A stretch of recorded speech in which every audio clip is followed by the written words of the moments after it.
Today we're answering the top 7 Googled questions about Moncton, New Brunswick.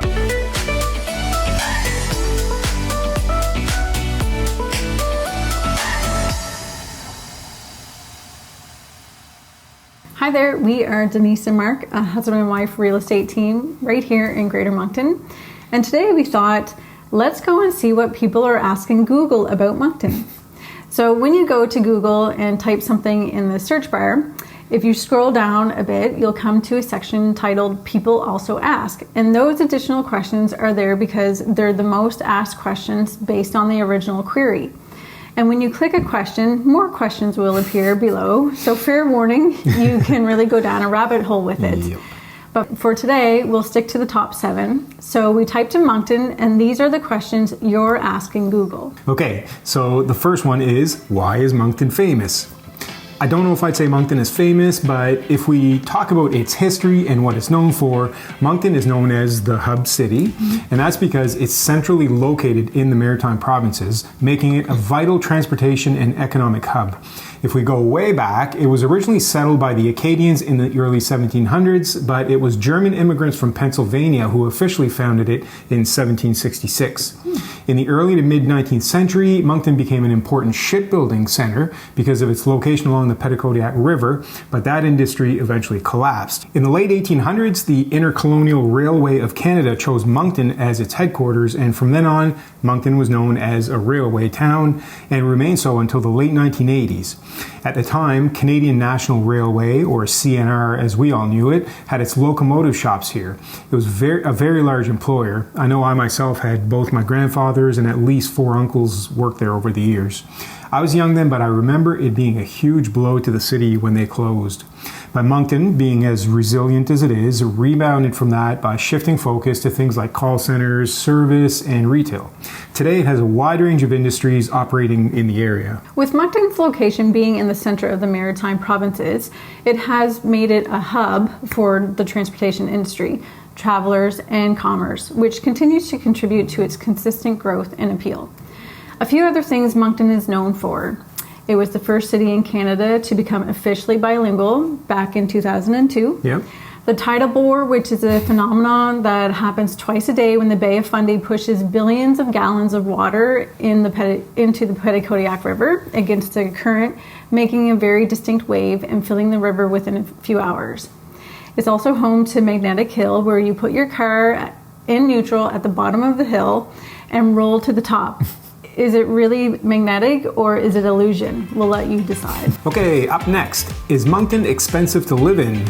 That's a bit of a tough one to answer because everyone's situation will be different. We did make a full video about the cost of living in Moncton, so we'll link that for you if you want to check it out.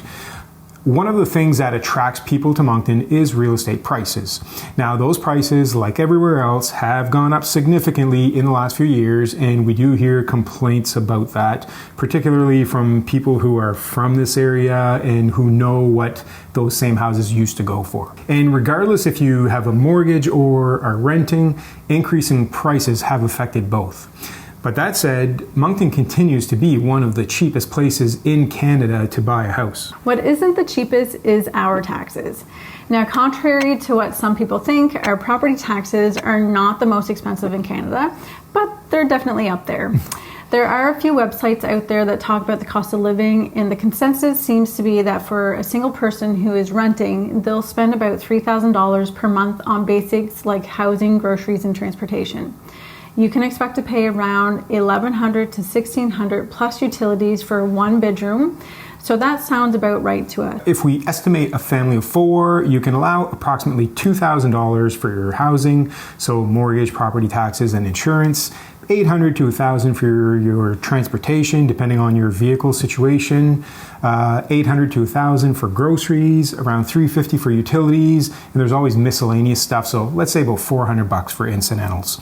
That's approximately $4,500 per month for your very basic living expenses. That translates to about $54,000 per year. According to CMHC, that's the Canada Mortgage and Housing Corporation, the current average household income in Moncton is $89,700. So if you fall in that average, you'll be spending 60% of your pre-income tax household income on basic living expenses. At number 3, Is Moncton English or French?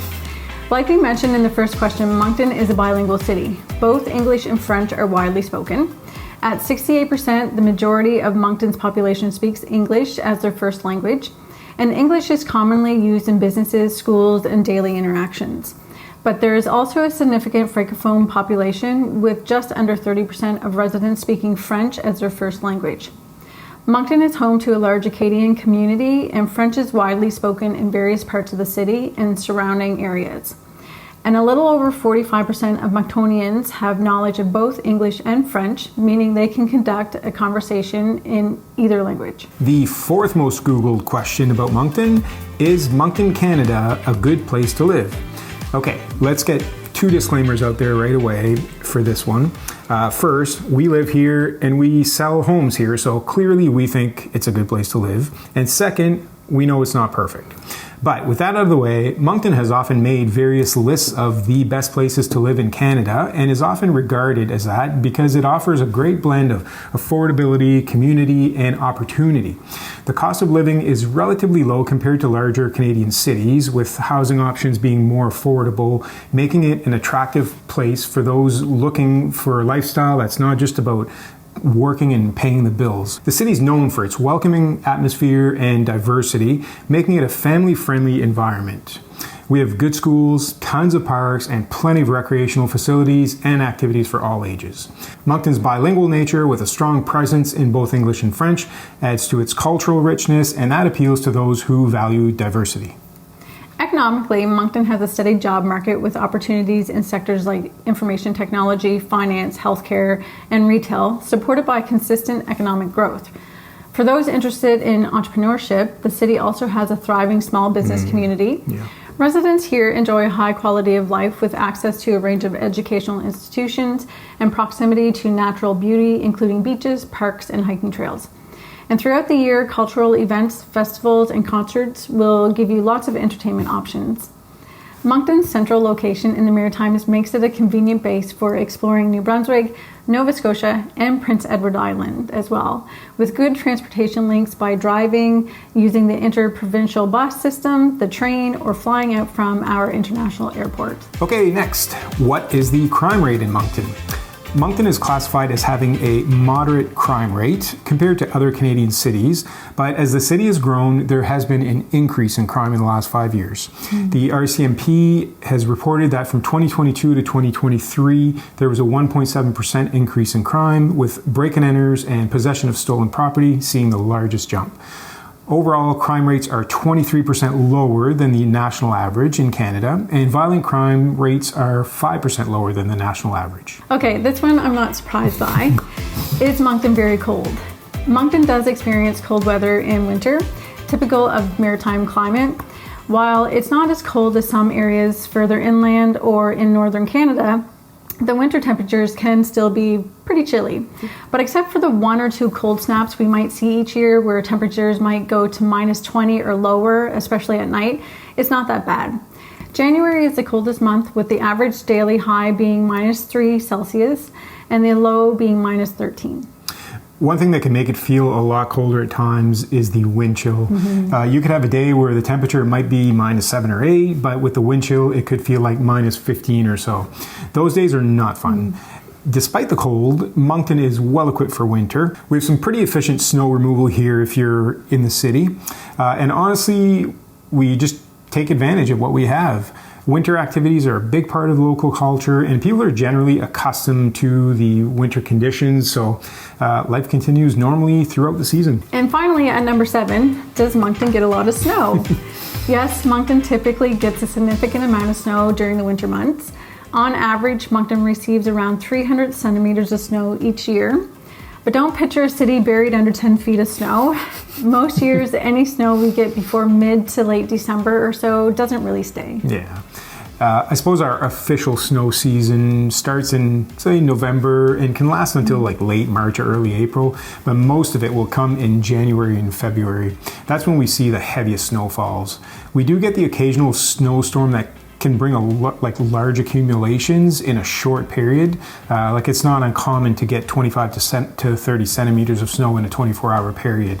But like we just mentioned when we were talking about the cold, despite the heavy snowfall, the city is well equipped for snow removal. So other than the odd school closure or delays in businesses opening, life generally continues as normal, even after a good snowfall. So those are our answers to your 7 most Googled questions about Moncton. Hopefully you found them helpful. If you are looking to start your real estate journey and would like to partner with us, we would love to hear from you. Our contact information is below. We are Denise and Marc. Thanks for watching, and we'll see you next time.